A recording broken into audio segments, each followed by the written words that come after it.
Tapi kalau Bapak sudah datang, ucapkan selamat, sudah. Ya, amplop itu tidak ada kewajiban tuh Pak. Karena orang yang mengundang itu, kenapa kita wajib datang memenuhi undangan? Karena yang mengundang siap rugi dia. Dia sudah menyiapkan dirinya rugi. Makanya wajib kita datangi.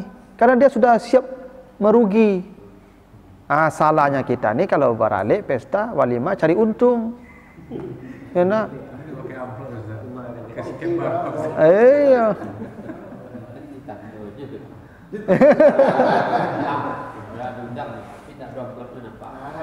Iya, ya itu kita nih yang salah Pak. Itu yang salah. Harusnya kita yang mengundang ini. Maka saya sering katakan itu rumah gadang tuh sebaiknya jangan ditaruh di depan. Kalau ditaruh di depan kan mengancam Paknya sebelum nasi letaknya Pak. Kan harusnya nasi dulu ditaruh, baru rumah gadang. Ikut rumah gadang dulu Pak, baru ke makan awak. Bahasa sederhananya apa tuh Pak? Bayar dulu, baru makan. Itu. Kan tidak mungkin orang lewat saja Pak lalu mengambil nasi kan? Harus tidak begitu. Bahkan kalau perlu rumah gadangnya tidak ada. Kalau mau kasih saja langsung nih. Itu namanya hadiah. Itu harusnya begitu Pak. Cuma tidak tahu sekarang kita kebiasaan kita sudah. Ya tidak apa-apa lah kita tolong menolong, ya kan? Mungkin menghabiskan biaya besar beralih itu. Tapi jangan itu jadi target. Ada orang memang itu jadi target Pak. Baunya laba hutang lo kan, diaruk ikut pembayar hutang. Ya Pak. Pokoknya tenda bayi DP saya 1 juta lo. Ya kan? Catering bayi ke DP 1 juta lo. Ya kan? Pelaminan belok ke DP sekian lo. Beku hasil ni lah yang dipakai pembayar hutang tu semua. Ini kalau tidak penuh kan stres Pak. Itu makanya walimah tu jangan memaksakan diri. Walaupun kata Nabi bisyatin cukup dengan seekor kambing saja.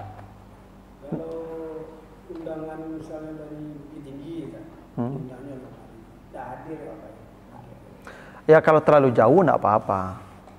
Karena ya tapi jaraknya tadi kata Nabi yang Qura itu Nabi mengkasar salat malah ke sana. Ya kalau terlalu jauh tidak apa-apa. Ya. Ya. Tapi kalau sekitar Padang ini datanglah. Gitu. Jadi jangan mengharapkan itu Pak, ya amplop yang dibawakan itu. Ini kadang-kadang susahnya Pak kan dibikin nama pula Pak. Nah, kalau gadang bagi nama Ustaz. Ya. Kalau pitik bagi nama. Tidak dikasih nama itu kan semacam ancaman Pak. Maksudnya, ada nih kang segi kuah. Besok angkatnya gikola ya. Kan gitu bahasanya tuh Pak. Kadang lagi nomor. Iya. Itu susahnya. Kalau nanti kasih nama kan serba susah juga. Sebenarnya ini kita tolong menolong wa ta'awanu 'alal birri saja. Jadi kalau memang kita bantu. Jadi ya enggak usah dikasih nama juga kalau memang apa, tapi jangan ditandai pula. Yang tuan rumah. Ini kan dicatat, Pak. Tuan rumah kan mencatat tuh. Nah, pas buka undangan tuh Pak, si fulan sekian catat, si fulan ikut catatan kok dicari supaya beralih Pak. Si anu ora dulu. Ya itu. Jadi memang itu yang salah di tradisi kini Pak. Padahal Islam mengajarkan orang yang mengundang itu dia siap merugi, makanya kita wajib datangi dia. Ya. Kalau seandainya beralih Ustaz, kan banyak yang bagi kita berhutang. Akhirnya dia diinginkan dengan madat tuh kapan itu ya. Iya tuh. Nah, kurang gitu kan. Ya kan jadi masalah. Ya berhutang namanya. Makanya jangan memaksakan diri. Ini berhutang dulu kan, bayi DP dulu. Pokok diaruk yang hasil rumah gadang kau pembayar hutang.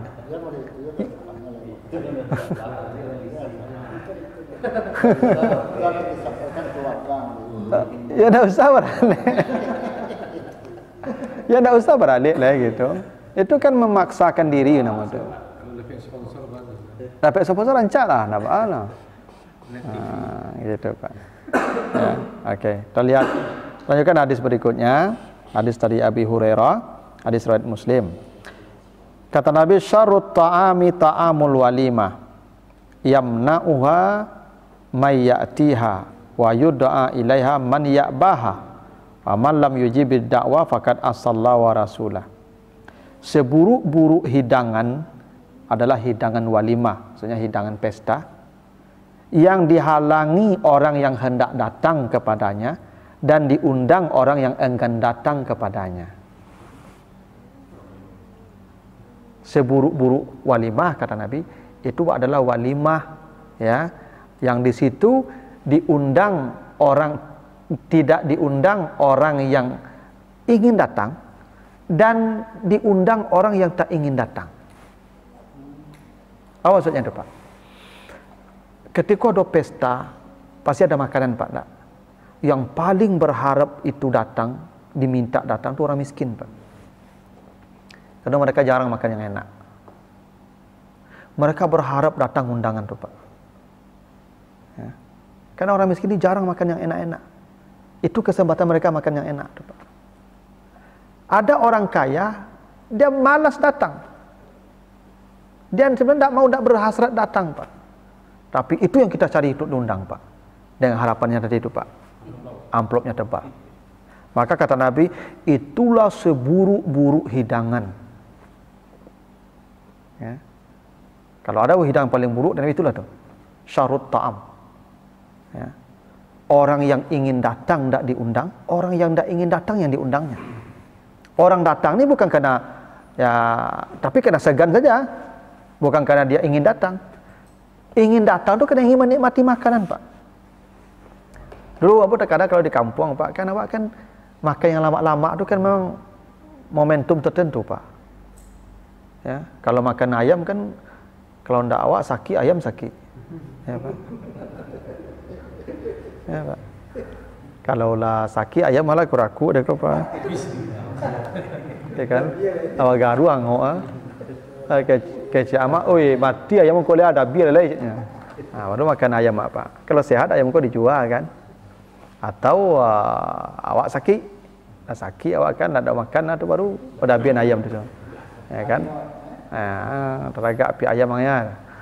Nengka makan tak awak aku lupa dia mengajar ayam tadi tu. Kakak awak atau adik dia mengajar ayam itu, pasti aku mau semangat mengajar ayam. Panjang kampungnya kajar ayam tu, Pak. Asado perintah mak angka aja ayam doanya nyok aja kau dapat sampai dapat. Oh tahu yang nyon kau makan. Nak awak lapai selero. Atau kau ada orang-orang beralih atau orang-orang mendoa, enggak, Pak? Tu maka Pak kau dapat lah undang orang mendoa tu, Pak. Wah adang hati, Pak. Makan gulai ayam namanya. Tu makanya dulu ada pameo Pak. Laki peci ke, Pak, kalau mereka peci, Pak. Ai kau peci gulai ayam kau, Pak. Kalau mereka laki peci kau, ya, Pak. Kalau mereka kan semayang. Kalau mereka kau, Pak, aku cari gulai ayam kau. Jadi Pak, orang PK luar rumah aku beda pecinya, Pak. Apanya pasangannya. Kodenya. Makanya makanya di kampung aku ada pameo, Pak. Kalau anak-anak surau tu, Pak, kalau lama deko laki kopianya karena angkong ciri gulai ayam, Bang. Karena memang dulu tenamu deko kok, Pak. Kalau lama deko orang ke semayang. Jadi memang tak seluruh orang makan yang lama-lama kok, Pak. Jadi kok ada orang pesta, nyo berharap bana diundang tu, Pak. Sementara undangan tak datang. Kan ibu artinya, Pak.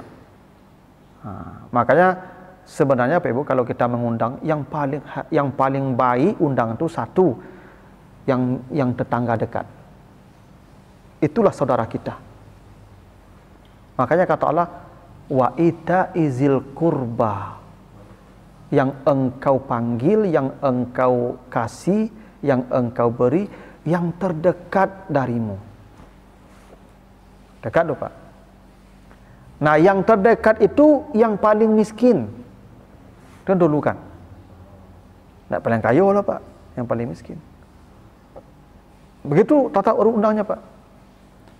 Makanya kalau kita diundang orang, ada juga aturannya, Pak. Misalnya undangan sama datangnya, Pak. Ya. Tapi yang satu kaya, yang satu miskin. Maka kata Nabi, dahulukan datang ke yang miskin. Kenapa dulu kan datang ke orang miskin, Pak? Orang miskin kawannya sedikit, Pak. Orang kaya kawannya banyak. Kalau awak datangi dia, bahagia dia, Pak. Kalau awak ada, Pak, kok datang orang kaya undang kok orang miskin kok. Orang kaya dulu, Pak. Kalau sambal lama-lama situ. Nah, kalau siku sambal saja saja, Pak. Begitu aturan dalam agama ni, Pak. Kalau menyambutnya, biasanya di Ustaz saya juga gitu.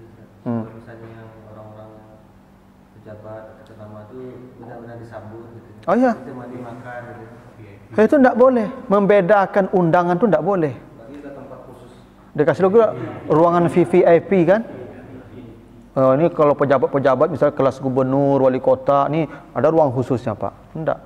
Bahkan kata Nabi, seburuk-buruk hidangan dibedakan duduk anak yatim dengan pembesar. Anak yatim sama anak yatim, orang-orang besar sama orang besar. Yang baik hidang itu campur duduknya. Yang miskin, yang anak yatim, yang pejabat di satu meja. Itu hidang yang paling baik. Membeda-bedakan undangan itu tidak boleh, Pak. Tapi itu karena kita mau begitu, Pak. Kalau beralih di gedung, itu biasanya ada ruangan VVIP itu cuma tidak satu orang bisa masuk situ, Pak. Dan makanannya beda tuh, Pak. Dikasih, diantarkan ke sana ya, Pak. Sebenarnya beda. Ya. Itu yang ikan amplop beda tadi tuh. Ya, kalau yang miskin itu mungkin 20.000-nya. Ya, kan? Nah, itu yang tak boleh. Itu yang merusak tatanan sosial kita itu, Pak. Undangan beda ya. Undangannya beda. Kertasnya. Iya itu. Itu yang tak boleh. Yang apa? Yang merusak tatanan sosial kita itu, Pak. Kita telah membuat hierarki. Padahal kata Allah tidak ada bedanya ajam Arab, tidak ada bedanya kaya miskin, tidak ada. Yang membedakan itu at-taqwa. Inna akramakum indallah atqakum. Kemuliaan itu bukan pada pangkat, bukan pada jabatan, bukan pada rupa, tapi pada ketakwaan orang itu. Maka yang paling ideal itu di masjid contohnya, Pak. Siapa yang duduk di saf depan, Pak? Kan siapa yang dulu datang? Walaupun dia gubernur, Pak, walaupun dia presiden, kalau dia terlambat datang, dia tidak berhak ke depan. Jangan dikasih lewat dia ke depan tuh, Pak. Kan kadang-kadang ada orang, Pak, disuruh geser kan, padahal sudah duduk sana, Pak. Geser-geser sini, itu benar, Pak. Gubernur duduk situ. Itu tidak boleh tuh, Pak. Tidak boleh. Karena rumah Allah ini tidak ada kemuliaan di sini kecuali ketakwaan. Tukang sampah, kalau dia duluan datang, dia lebih bertakwa daripada gubernur. Dia berhak di depan. Dia berhak dapat pahala yang lebih besar. Cuma karena sekarang kita begitulah sistemnya, Pak. Saya tidak respect tuh, Pak, ketika di pesta itu dibedakan tamunya, Pak. Tempat duduknya spesial, makan spesial, pelayannya spesial. Tidak boleh begitu. Ya. Makanya yang paling baik kita undang tuh yang tetangga dekat semua kita undang. Kadang-kadang kita masyarakat gini, Pak, kalau beralih di komplek, justru yang dekat-dekat tidak diundang. Yang diundang tuh yang kawan-kawan yang hebat-hebat. Pak, kalau terjadi apa-apa nanti tetangga itulah yang nomor satu menolong kita. Nah, itu kesalahan kita dalam bermasyarakat sekarang. Nah, makanya begitu kata Nabi, seburuk-buruk makanan adalah walimah yang orang yang ingin datang tak diundang, orang yang tak ingin datang yang diundang. Maksudnya orang miskin yang merindukan diundang tidak diundang, orang kaya yang tidak ingin diundang mereka yang kita cari. Ya. Makanya, Pak, kan kita kalau mengundang orang sekarang kan kita inventaris orang, Pak. Ya enggak? Menginventaris orang itu kan berdasarkan apa, Pak? Ya biasanya itu, Pak. Berdasarkan kedudukan sosialnya kan? Bukan berdasarkan kedekatan hubungannya dengan kita. Ya. Kalau kedekatan hubungan harus tetangga semua dihitung. Berapa tetangga semua kita hitung. Berapa keluarga kita yang dekat. Berapa orang miskin misalnya yang punya kedekatan dengan kita. Baru kita siapkan makanannya, Pak, untuk orang itu. Diperkirakan berapa harus kita masak dengan jumlah orang segitu. Nah, sekarang enggak, Pak. Jadi Jangan kita kalau bikin walimah nanti seperti kata Nabi menjadi seburuk-buruk walimah. Yang ingin diundang tak diundang, yang tak ingin diundang diundang.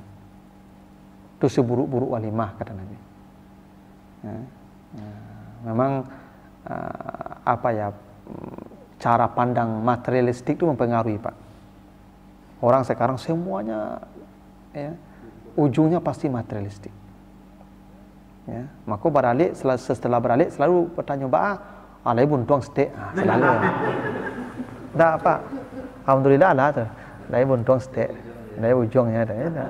Itu yang salah itu, Pak. Kau harusnya Pak, alhamdulillah habis semua. Itu harusnya, Pak. Alhamdulillahnya bukan karena dapat untung, Pak. Alhamdulillah karena habis semua. Enggak lah, Pak. Alhamdulillah lah. Dah berhabis seketik. Dan utang-utang lalu lunas sedonya. Gitu. Itu beralih yang still standing party itu, Pak. Kalau makan tak boleh berdiri, Pak. Ya, Nabi melarang. Ya, makan tak boleh berdiri, minum tak boleh berdiri. Ya. Kalau pelaksana dari yang pesta membuat seperti itu, berarti dosa tanggungnya membuat pesta. Yang makan juga harus tahu. Kalau tak ada tempat duduk, dosa makan. Kalau di lantai saja makan, apa salahnya? Saya pernah pergi beralik dulu ke asrama haji. Ada kawan menikah anak situ. Ya, seketik sampai duduknya, Pak. Orang datang sadonya pas zuhur tu, Pak, setelah zuhur tu. Akhirnya saya cari mana tempat duduk, tidak ada. Duduk saya di lantai tu, Pak. Akhirnya semua orang pun sama duduk yang bos itu, Pak. Macam lihat ambu duduk di lantai itu, Pak, banyak orang duduk di lantai jadinya. Nah sebenarnya kan itu sebenarnya gengsi saja tu, Pak. cari kawan. Ya. Ya.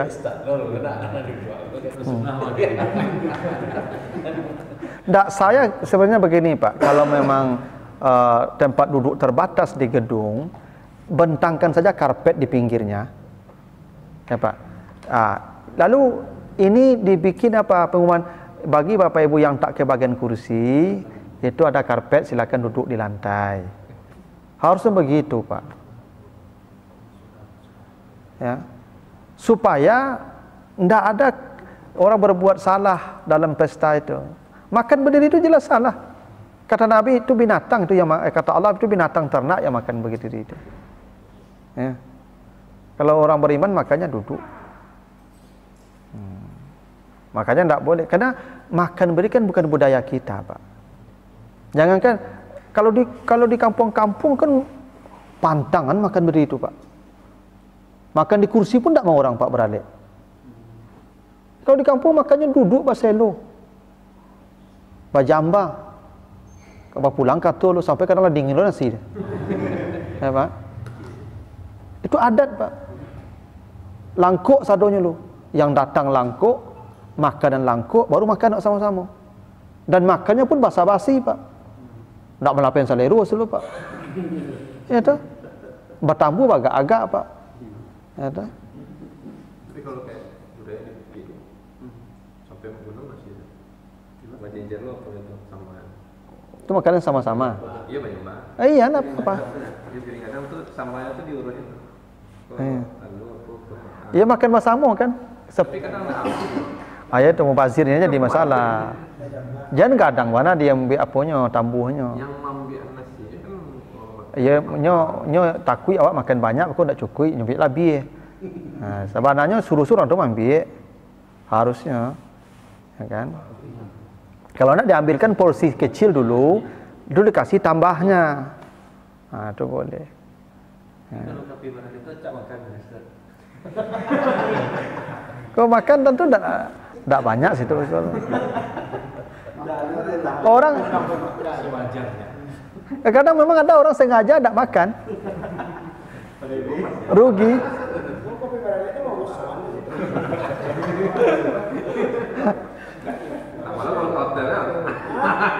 Masalahnya yang madatnya mungkin bayi itu aja. Iya. Ya kadang ada memang sengaja. Ya tidak apa-apa. Memang risiko kita mengundang orang begitu. Undangan. Sekarang pakai BBK Ustaz. dia WA dia pergi kita, boleh aja WA yang di grup. Yang mana yang wajib itu mana? Da'a tuh Pak, da'a bahasa Arabnya dakwah. Da'a itu barian Pak. Makanya memanggil namanya. Da'a itu doa apa doa? Ya Allah, baimbau Pak. Itu doa dakwah. Apa kalau Abu berdakwah, mendakwahi orang, baca caranya Pak? Itu dipanggil orang tuh, diimbaunya, dipajak punya. Itu namanya dakwah. Ya. Jadi memang idealnya yang namanya undangan itu kita temui dia. Itu makanya di Minang nih Betapi Bandung namanya. Ya Pak? Mundang orang kan Betapi Bandung Pak. Tidak bisa bersobok di jalan saja Pak. Misalnya bersobok di jalan, ya kita bertemu di jalan. Pak, saya ada acara besok ya, datang ke rumah. Pas ketemu di jalan, orang Minang tidak akan datang tuh Pak. Kenapa? Tidak Betapi Bandung namanya tuh. Walaupun bersobok di jalan, tidak boleh kita mengundang orang di jalan. Temui dia ke rumahnya. Bukti dia penting. Bukti dia memang kita harap datang. Itu maka wajibnya datang tadi nanti itu. Karena dia sudah datang ke rumah kita, menjemput kita, mengundang kita. Ya. Apalagi lewat WA group Pak. Itu undangan tidak ketujuh nama itu mah. Mengundang tapi tidak nyo datang orang namanya. Kan psikologinya gitu Pak. Di WA itu kan tiba-tiba kalian tidak lah, itu tidak perlu ada. Bukti dia perlu kita datang, dia datang ke rumah kita. Itu sungguh-sungguh dia menginginkan kita itu. Itu makanya kita kalau sudah datang dia ke rumah kita, panggil kita, wajib pula kita datang ke rumah dia memenuhi. Berarti kita penting bagi dia. Itu adat namanya, adab Pak ya. Ya. Makanya adat di Minang itu begitu. Jangan saya Pak pernah nelpon. Mama saya telepon Pak. Mak, ini ada acara, mak ada akikah. Tidak mau dia datang Pak. Nah telepon tuh. Kenapa? Karena saya tidak menghargai dia. Ya, harusnya temui dia ke rumahnya. Iya. Jadi kalau bisa mengundang orang itu memang ditemui orang itu. Atau kalau dia tidak ketemu, titip di sana, nanti telepon. Pak, tadi saya sudah ke rumah. Bapak tidak ada di rumah. Ya, kecuali dia Pak, saya mau ke rumah mengantarkan undangan. Anda usah diantar ke rumah, udah foto sajalah katanya. Itu tidak apa-apa Pak. Ya. Kalau dia berkehendak. Ya, dia berkehendak begitu. Jangan usah repot-repot dapat lain berko. Hendak ke WA saya kamu bilang harinya. Nah, itu lain soal. Boleh. Karena dia yang kita, Pak, saya mau ke rumah Pak, mau mengantarkan undangan. Kapan saya bisa ke rumah? Tidak usah Pak, payah-payah ke rumah. Zaman kini kok ada payah lah, foto saja lah. Adalah boleh Pak. Tapi jangan kita yang meremehkan. Dan kita yang meringankan urusan itu, undangan itu. Foto, Pak, tidak sempat ke rumah lah ya. Aku itu sama aja Pak. Datang Pak, tidak lah. Sama aja itu bahasa itu Pak. Ya ada? Iya. Iya Pak. Jadi begitu. Kalau misalnya undangan mendoa 3 hari lah.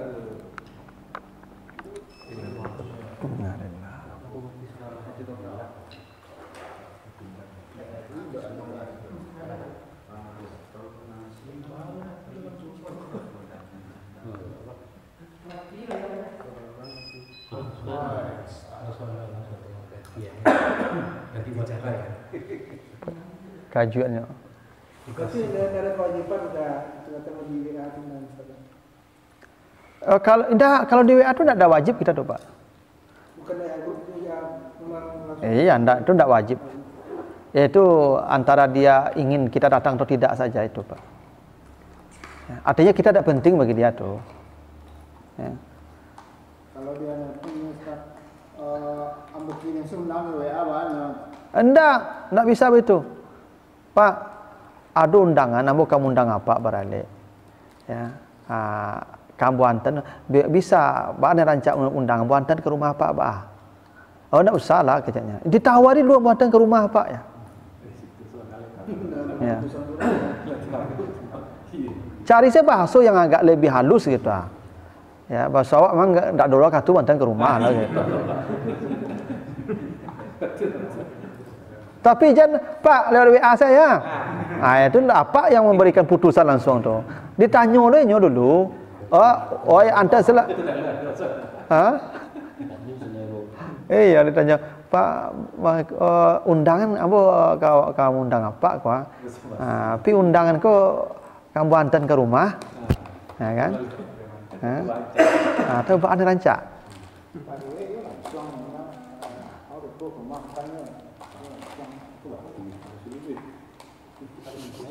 Iya Pak. Mengenai jamak di kasar terus tak. Kadang dia di berjalan dalam masa lah kena jadi dilema lo bagi kawan dalam pelaksana.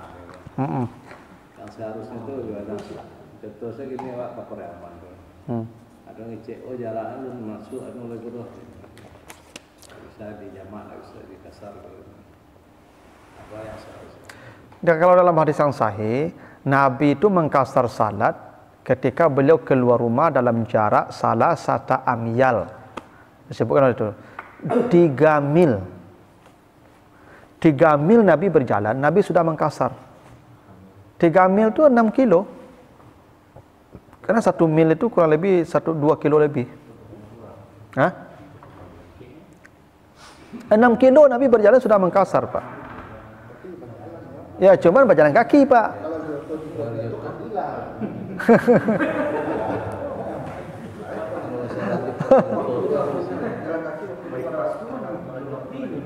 Iya, kalau berjalan kaki, apalagi berjalan di padang pasir. Mendaki gunung atau padang pasir itu angek tuh, Pak. Ya kan? Wajar Nabi itu mengkasar salat dalam 6 mil, dalam 6 kilo.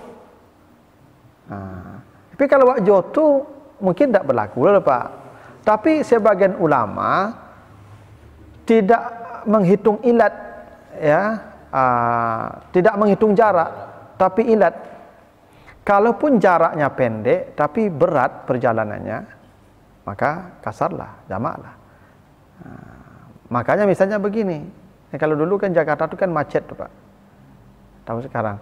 Dulu dari Jakarta Timur ke Jakarta Selatan tuh, Pak, itu jam 4 kita misalnya berangkat dari Jakarta Timur, bisa jam 10 malam sampai Jakarta Selatan, Pak. Maghrib tuh puncak macet tuh, Pak. Asar tuh jam sampai jam 9 malam tuh macet luar biasa tuh. Maghrib tuh bisa dijamak tuh, Pak, dengan isya. Karena masakkahnya ada, sulitnya perjalanan. Jadi tidak selalu mengkasar tuh karena sulitnya, akan ada jaraknya, tapi ada sulitnya. Walaupun Imam As-Syafi'i berpendapat 96 kilo kurang lebih. Jarak 96 kilo baru boleh menjamak. Tapi sebagian tidak jarak, tapi masakkahnya ada, jamaklah. Itu perbedaan tingkat kesulitan tuh, atau jarakkah yang dipakai jadi patokan tuh perbedaan. Dua-duanya boleh saja, Pak. Allah hanya mengatakan bila kau berjalan di muka bumi, tidak disebutkan, Pak, jauh dekatnya, susah tidak susahnya, maka tidak ada dosa atasmu antak suruh minas salawat, kalian mengkasar salat atau menjamak salat. Kalau orang yang berkeyakinan tentang keberatan perjalanan itu bisa jadi padang Bukit Tinggi atau padang Payakumbuh itu kan ringan sebenarnya perjalanan gini tuh. Kalau naik motor jalan bagus, bisa jadi gugur. Bisa jadi gugur kalau pemegang ilat. Iya, jamak ini. Kalau nggak mau pakai jarak. Kalau pakai jarak berlaku. Itu kenapa As-Syafi'i juga berpendapat mengkasar dan menjamak itu baru boleh, Pak, ketika sudah melewati batas negeri. Kalau boleh menjamak mengkasar kalau sudah lewat Pariaman. Lewat batas kota itu, Pak, baru boleh, Pak, menjamak mengkasar di situ. Kalau masih di Padang tidak boleh. Itu kalau kendaraan pribadi, kendaraan umum itu biasanya kalau kita kendaraan umum kan kita harus banyak meninggal orang lain. Kalau kendaraan pribadi kan bisa disesuaikan. Ya, tidak ada masalah mau pribadi mau umum. Pribadi juga sama. Nabi ditanya, lebih baik mana kita mengkasar atau menjamak mengkasar atau normal kita salat di jalan. Kata Nabi, Allah cinta kepada orang yang diberi rukhsah dan dia mengambil rukhsah itu. Allah cinta pada dia. Pahala tidak dikurangi Pak, cuman Allah cinta saja pada orang itu. Kalau begitu lebih baik mengkasar dan menjamak itu namanya. Orang yang sholat normal di jalan pahalanya tetap 100. Yang menjamak mengkasar tidak berjamaah tetap pahalanya 100. Bedanya yang menjamak mengkasar lebih dicintai Allah. Kalau begitu apa maksudnya itu? Lebih baik menjamak mengkasar ketimbang sholat di jalan normal. Itu ketentuan itu rahmat Allah tuh begitu Pak. Kalau dari segi berjamaah gimana Ustaz? Sendiri atau berjamaah musafir nilainya sama. Karena musafir itu tidak wajib berjamaah. Jumat pun dia ada wajib. Yang wajib Jumat siapa Pak? Mukim. Kan syarat Jumat itu kan ada mukim. Apa kalau musafir misalnya Pak ke Jakarta seminggu, sebulan, 2 bulan, sampai setahun di Jakarta tuh. Sebelum Bapak kembali ke Padang, tidak boleh, tidak apa-apa, tidak Jumat. Iya, jamak boleh selama setahun itu. Kasar boleh setahun itu. Tidak ke masjid, tidak berjamaah, tidak apa-apa setahun itu. Jumat juga tidak apa-apa, ada setahun itu. Karena statusnya masih safar. Kecuali apa lah tukar berganti domisili. KTP apa lah diganti misalnya kan. Tapi selama kita tercatat warga di Padang dan kita hanya ke sana untuk tugas-tugas tertentu, maka jamak kasar lah selama di sana. Tidak usah berjamaah lagi. Jumat tidak usah. Karena begitu Allah memberikan kemudahan untuk kita. Bukan kita ingin bermudah-mudah, tidak. Memang itu namanya uzur rukhsah. Rukhsah itu mengurangi pelaksanaan tanpa mengurangi nilai. Jadi nilainya tidak dikurangi Allah. Cuman eksekusinya dikurangi. Kadang ada orang yang tidak paham Pak. Dia berjalan. Dia berhenti di jalan sholat sunat. Sholat sunat lah Pak. Sholat sunat apa juga lagi itu Pak. Yang wajib saja disuruh potong. Yang wajib saja disuruh kurangi. Hanya sholat sunat di jalan Pak. Yang kacaunya ibu-ibu Pak. Pak ibu sama-sama kan. Jalan lah ego-ego supaya sunat lah mau Pak. Lah apa lama mana terlambek sampai di jalan. Memang lambek perjalanan kalau berjalan-jalan Pak itulah tuh orang sama-sama yang di masjid itulah tuh. Yang singgah salat tuh Pak. Dia kejarkan juga salat sunat di jalan tuh Pak. Padahal kata Nabi kalau dia tidak salat sunat pun pahalanya tetap. Dia tidak berjamaah pun pahalanya tetap. Itu rukhsah namanya Pak. Makanya ya kalau ada yang berpatokkan dengan jarak boleh, ada yang berpatokkan dengan kesulitan boleh. Tapi umumnya kalau dalam ayat itu Allah hanya mengatakan bila kau berjalan di muka bumi maka tidak ada dosa kamu mengkasar salatmu. Fala junaha alaikum an taksuru minas salawat. Artinya boleh tanpa melihat apa yang menjadi penyebabnya. Ya penyebabnya berjalan itulah. Itulah sebabnya kita boleh menjamak dan mengkasar. Perjalanan itu sendiri. Kalau batas negeri itu kalau kita tuh batas kota Pariaman tuh. Menjelang bandara. Kalau ya berarti dah lewat batas dah lewat boleh melompek saya ke sebelah lu. Kalau ni jamak Ya. Ya misalnya di Daruang tinggal kan.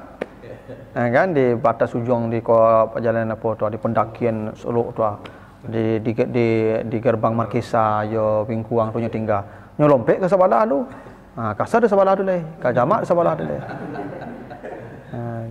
Jadi tidak berdosa kalau di Jakarta hari Safar itu melaksanakan sholat Jumat. Allah kasih kelonggaran. Bukan berdosa. Yang berdosa tu kalau Pak RW tak salat. Salat yang paling penting. Bukan jumlahnya, bukan jamaahnya, enggak. Salatnya yang penting. Kecuali nak salat dia berdosa. Tapi kalau nak Jumat, kan sudah syaratkan Jumat tu wajib bagi mukim. Itu makanya syarat Jumat dilaksanakan kalau As-Syafi'i 40 mukim. Misalnya Pak di masjid awal ke misalnya kan Jumat siko 39 orangnya Pak. Ada seorang orang merlabuh kebetulannya pai kamari pai ke madusananya Pak. Tetap nak dihitung tu Pak. Tak cukup namanya Pak, zuhur. Itu dalam As-Syafi'i begitu. Atau Hambali kalau 12, misalnya jamaah tisa balik orangnya Pak. Tiba dan kadu balik ko. Orang luar Padang ko kebetulan ke rumah dusana risiko pe ada acara saya. Enggak jadi Jumat itu Pak. zuhur saja. Kenapa? Jumlah tidak cukup. Kan tu balik Pak, ini cik kau dah masuk hitung lah. Kena ada musafir. Yang dihitung tu yang mukim. Ya. Makanya bapak-bapak kalau pergi jalan-jalan hari Jumat, tak usah salat Jumat di jalan. Tak apa salat Jumat di jalan. Karena Jumat bukan untuk kita, Jumat itu untuk mukim. Ya, kan? Seandainya waktunya bisa, Ustaz. Ya kalau bisa cubulah, tapi kan rugi sih emang. Nilai ya apa berhenti nilai situ nya. Tak berhenti nilai situ itu bang berhenti. Kurang akal namu tu waktu. Ya apa kerajo jambu setengah hari yang bagi 1 juta. Sehari bagi 1 juta aja. Dapat kerajo sehari. Nyobi kan.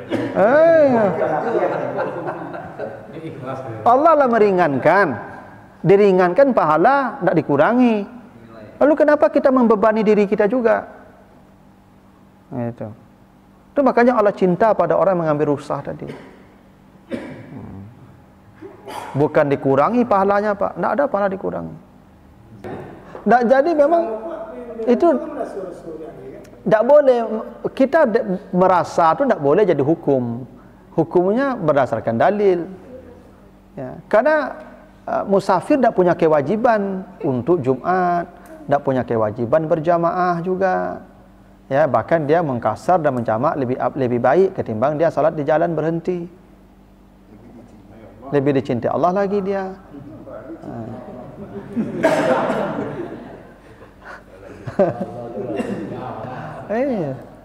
Ya kita beribadah kan supaya Allah reda kan kepada kita, dan Allah sudah memberikan redanya dengan cara begitu. Apalagi yang mau kita cari Pak. Jadi begitu tentang jamak kasar Pak. Itu lagi Ustaz, mengenai salat witir itu Ustaz. Ada cenderungan dilaksanakan setelah salat Isya. Dan ada juga yang setelah salat tahajud malamnya. Jadi kalau saya melihat kalau orang yang lebih awal mengerjakan karena takut dia ketiduran, melaksanakan salat tahajud. Tapi bagi orang yang melaksanakan tahajud kemudian dia witir, ini kan ada saja perbedaan ini. Jadi artinya kalau orang dari awal misalnya dia witir, berarti dia tahajudnya tidak dilaksanakan, berarti gimana? Kenapa begini Pak? Kata Nabi, jadikan witir itu penutup salat malam. Jadi witir itu afdalnya penutup salat. Semua salat di malam hari mulai dari Isya, tahajud, semua ditutup dengan witir. Ya bisa 1 rakaat, bisa 3, maksimal 11. Tapi kalau dia tidak yakin bangun malam, misalnya ya zaman sisuk orang kan tak ada alarm lah Pak. Ya, dulu jago kau kan menunggu ayam berkukuk saja Pak. Kadang ayam kau lalu lo sama jawab. Sama karu jawab apa. Lupa je berkukuk kan. Alah siang jago Pak. Ya subuh-subuh dah lambat dia. Dulu kan tak ada alarm lah Pak zaman sisuk. Makanya dulu orang kalau makan sahur kan pulang tadarus langsung makan sahur Pak. Ya. Tapi kok jam 9 subuh pagi jago le rumah. Zaman sisuk gitu Pak, alarm tak ada lah mah. Ya kan, baru tahun barat tahun 80-an baru ada alarm yang jam mendadak mulai jam Mickey Mouse tu. Nah, beker ya. Itu kan baru lu tahun 80-an baru nak. Lalu 80-an ada 90-an lah. Ya, baru kini awak pakai HP yang punya alarm sadonya. Nah, kalau zaman dulu ya dan tak yakin dia akan bisa bangun itu menjelang subuh, maka lebih baik dia witir. Tapi kalau zaman sekarang tidak ada alasan witir setelah Isya tu Pak. Walaupun boleh. Kenapa? Orang yang witir setelah Isya itu pasti tak berencana bangun. Kalau dia berencana bangun, pasti dia bisa bangun. Kenapa? Alarm dia punya. HP dia punya. Ya.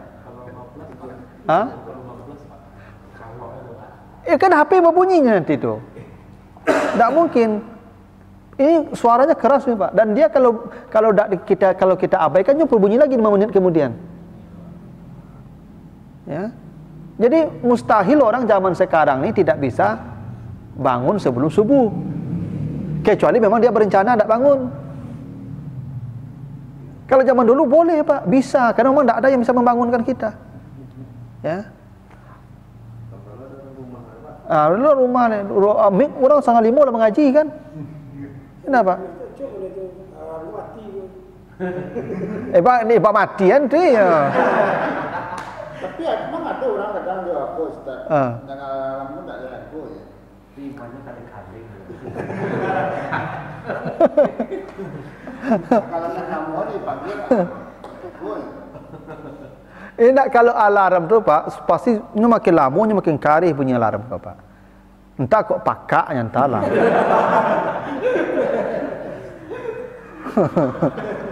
Tapi kalau telingonya normal Pak, pasti terganggu telingo tu. Dan tidak. Nya memang ambil orang jago telingo Pak. Kalau kaki orang digoyang-goyang nak kejago lah Pak. Tapi kok telingonya berbunyi Pak, nya jago tu. Itu makanya Ashabul Kahfi itu kenapa tidur 300 tahun? Fadarabna ala azanihim fil kahfi sinina, ditutup telinganya oleh Allah. Atau kecamuk dia kalau nak mendengar alarm pakaknya tu mah. Lah tutup telinga tu mah. Ada.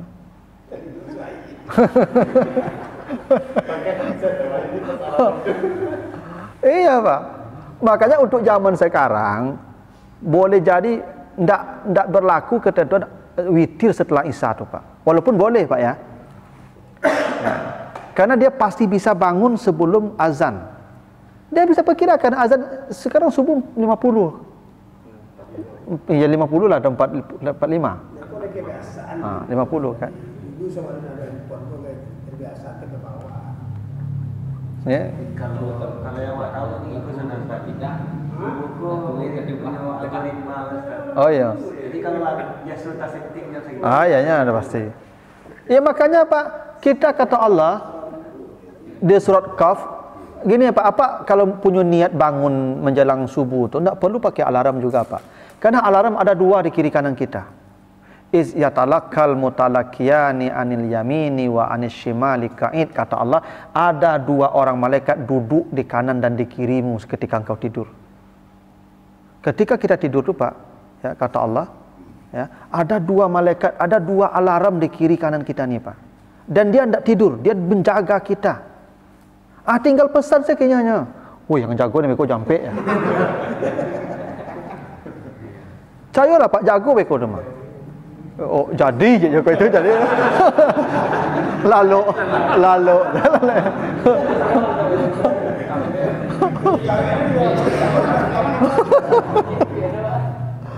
Iya kok ya jawek ya. Kan bisa jadi ya jawek Pak. Jago beko dia. Jadi. Lalu salaleh. Wah, ada tu. Karena malaikat tu bisa jadi menjawab Pak, dan terangah ada Pak. Karena malaikat tu bisa masuk ke alam kita tu. Makanya malaikat datang ke Nabi Ibrahim dalam rupa kita. Datang ke Nabi Lut dalam rupa kita. Maka dia kepung rumah Nabi Lut ke umatnya tu. Kalau nampak laki-laki gagah di rumah tu deknya. Ya, datang ke Maryam ketika Maryam sedang beribadah, laki-laki gagah juga. Datang ke Nabi Muhammad ketika duduk dengan sahabat mengajarkan iman, Islam dan ihsan, laki-laki gagah juga. Jadi bisa malaikat tu jangan menjawab duduk dah kayak ihsannya Pak. Hoi, jago mereka tu keluar jam marah caknya.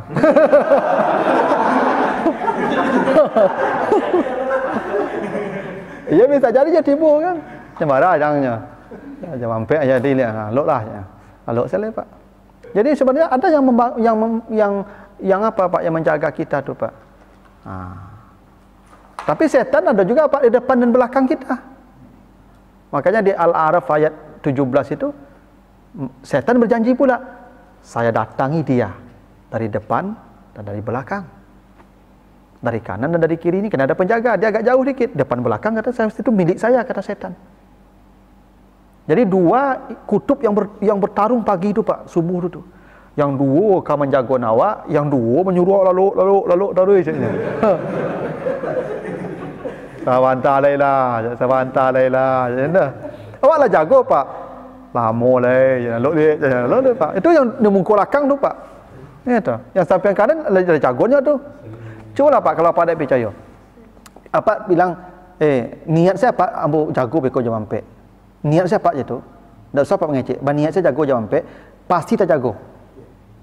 Cuba Pak cari jam langsung. Pasti jam ampek. Kerana malaikat tahu niat awak tadi tu. Cuma persoalannya duduk atau tidak, ada nombor dua tadi. Beko caknya. Beko lah caknya. Itu dan mungkul belakang itu Pak. Yang kanan adalah menjalankan tugasnya Pak. Ya, ketika kita berniat bangun jam 4 itu yang kanan kiri kita sama melaksanakan tugas dia. Kalau jagonya Pak tu mah, rata buka mata tu mah. Makanya Pak kan sering awak Pak rata buka mata piciang balik kan? Ya, dengan asumsi sabantalai. Sabantalai kau pikir je tujuh lah kau. Ya tu. Jadi memang begitu. Jadi subuh tu Pak ada pertarungan tu Pak. Dua kutub. Kanan kiri bertarung dengan depan belakang. Nah, biasanya cok manang depan belakang.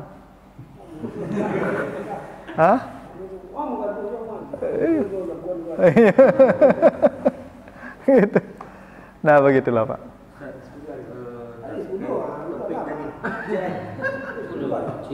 Tugas kita sebagai yang diundang tuh sekaligus yang mengundang tuh apa Ustaz? Minta didoakan atau mendoakan atau gimana? Mendoakan. Makanya kalau kita datang mengundang orang beralih, Allahumma barik Allahumma barik laka, Allahumma barik lakuma, ya, wa jama'a bainakuma fil khair. Itu doanya Pak. Doakan itu. Ya. Kalau Nabi mencontohkan dipegang dadanya Pak, sampai itu. Doakan dia. Memang begitu Pak, dipegang dadanya. Tapi yang nampak amarah pulainya Pak ya. Ya. Ya. Ya. Jadi itu doanya Pak, Allahumma barik lakuma wa jama'a bainakuma fil khair. Itu doanya. Kalau tidak ya Allahumma barik barakallahu fiik sudah cukup. Ya kan? Nah, tapi doa Nabi mencontohkan memang dipegang dada Ali dipegang. Ketika Ali menikah dengan Fatimah, dipegang dadanya oleh Nabi, ya, begini kan oleh Nabi, lalu Nabi berdoa itu. Allahumma barik lakuma wa jama'a bainakuma fil khair. Itu doanya begitu. Ya itu doa sunnah memang begitu, Pak. Kepala itu ruqyah, Pak. Cuma itu Pak RW itu. Ya itu. Nah, baiklah begitulah Bapak Ibu Bapak, saudara-saudara. Pertemuan kita mudah-mudahan ada manfaatnya, lebih kurang mohon maaf. Tutup dengan doa kafarat. Subhanakallahumma wa bihamdika asyhadu an la ilaha illa anta astaghfiruka wa atubu ilaika. Assalamualaikum warahmatullahi wabarakatuh. Waalaikumsalam. Ya, alhamdulillah kita sudah sama-sama mendengarkan tausiah dari Buya mengenai lanjutan pembahasan tentang nasihat